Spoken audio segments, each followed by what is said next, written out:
Quelle est la tâche la plus étrange que vous ayez accomplie dans le cadre de votre travail? Était-ce imprimer des centaines de pages de rapports sans intérêt ou démêler des guirlandes lumineuses de Noël? Sachez qu'un scientifique a passé 100 jours immergé sous l'Atlantique. Le Dr Joseph Dietrich, surnommé Dr Deep Sea, vivait sous l'eau dans le cadre du projet Neptune 100. Ce programme visait à étudier sur le long terme les effets de la compression sur le corps humain, aussi bien sur le plan physique que mental. Le Dr Deep Sea, ingénieur biomédical et maître de conférences à l'Université de Floride du Sud, s'est plongé dans cette expérience sous-marine pour déterminer si une pression accrue pourrait prolonger la vie humaine et limiter les problèmes de santé liés au vieillissement. Dès le début de sa mission, le Dr Dietrich a partagé activement son quotidien sur les réseaux sociaux. Il a également souligné qu'un autre objectif essentiel était d'inspirer des chercheurs de toutes générations à explorer la vie sous-marine. Après 74 jours de mission, il a battu le record du monde de la plus longue période passée dans un habitat fixe sous-marin. Toutefois, au lieu de remonter à la surface après cette étape, il a poursuivi jusqu'à atteindre les 100 jours prévus. Ces 14 semaines auront été bien remplies. C'est le moins qu'on puisse dire. Collecte de données, collaboration scientifique, enseignement à distance d'un cours de génie biomédical à son université et échange avec des milliers d'étudiants de 15 pays. Une fois la mission achevée, le Dr Dietrich a été chaleureusement accueilli par sa famille, ses amis, les médias et de nombreux admirateurs qui suivaient de son projet. Aujourd'hui âgé de 55 ans, il affirme que cette expérience sous-marine lui a donné l'impression de rajeunir de 10 ans. Les médecins qui l'ont examiné et les premières analyses confirment certains effets de rajeunissement.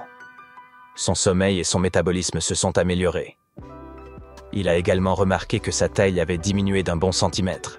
Avec tenu 300 jours de plus, il pourrait théoriquement perdre 30 cm. Ou peut-être pas. Si vous souhaitez expérimenter une version allégée de ce qu'a vécu le Dr Deep Sea, 2 options s'offrent à vous. La première consiste en l'oxygénothérapie hyperbare. Vous entrez dans une chambre spécialisée où la pression de l'air est plus élevée que la normale, permettant à une plus grande quantité d'oxygène de pénétrer vos poumons.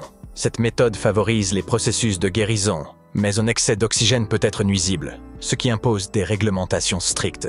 Vous pouvez également séjourner au Jules Undersea Lodge, l'endroit même où le Dr Dietrich a vécu, nommé en hommage à Jules Verne, l'auteur de 20 000 lieues sous les mers. Il s'agit d'un appartement de 2 chambres situé à 9 mètres sous la surface d'un lagon de Key Largo, en Floride.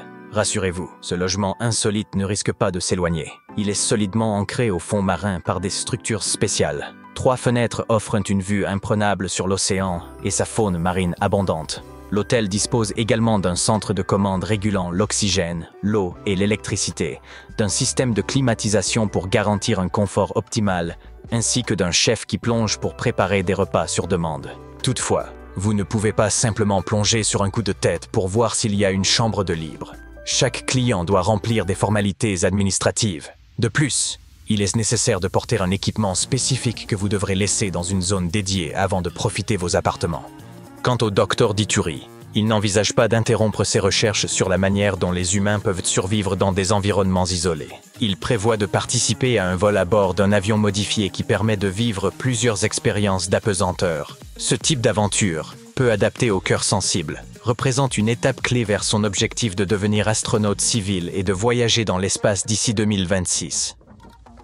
Le Dr Deep Sea n'est pas le premier scientifique à s'isoler dans un cadre inhabituel pour mener des recherches. Le sociologue italien Maurizio Montalbini a passé, en tout, 2 ans et 8 mois dans des grottes afin d'étudier la capacité de l'esprit et du corps humain à s'adapter à un isolement total. Il a entamé ses expériences dans les années 80 et, à la fin de 1986, il s'est installé dans une grotte des Apennins, près d'Ancône, en Italie, grotte de Frasassi.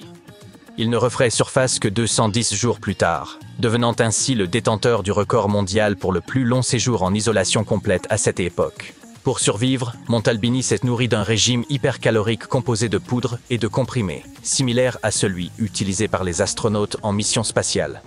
Des chercheurs ont suivi son état de santé en temps réel grâce à des outils spécifiques installés à l'extérieur de la grotte.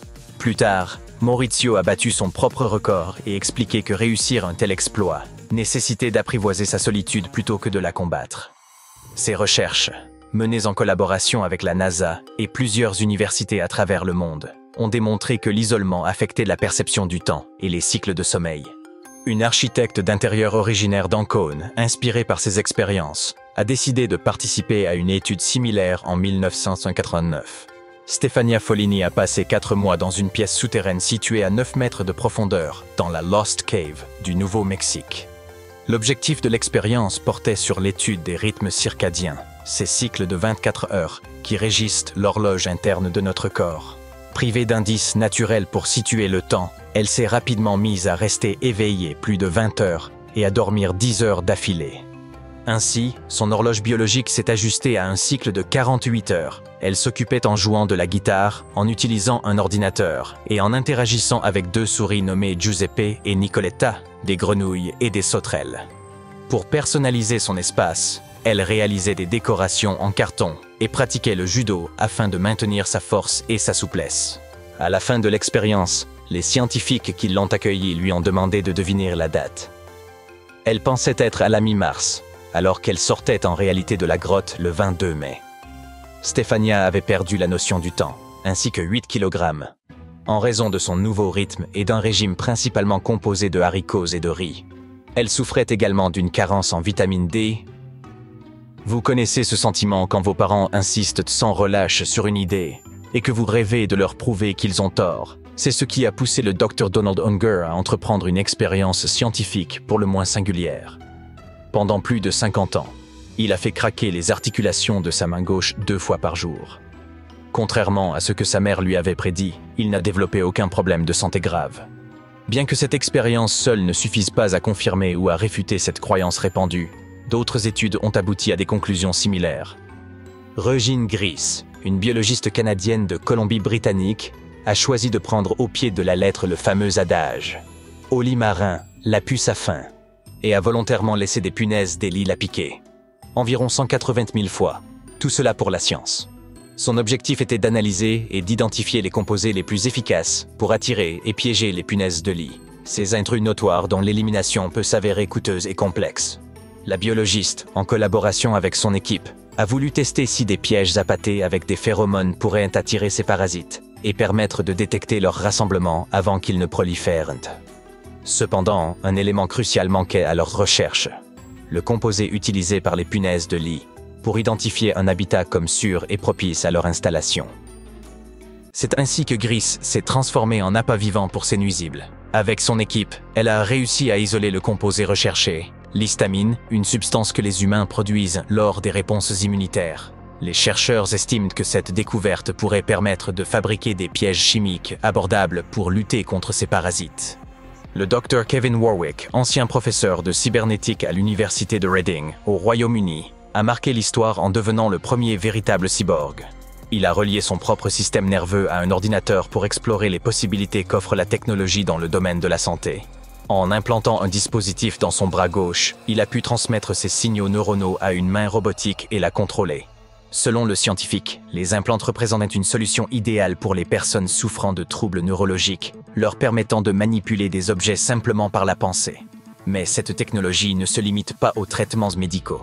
En connectant le cerveau humain à un ordinateur ou à un système d'intelligence artificielle, elle pourrait révéler un immense potentiel pour l'humanité tout entière.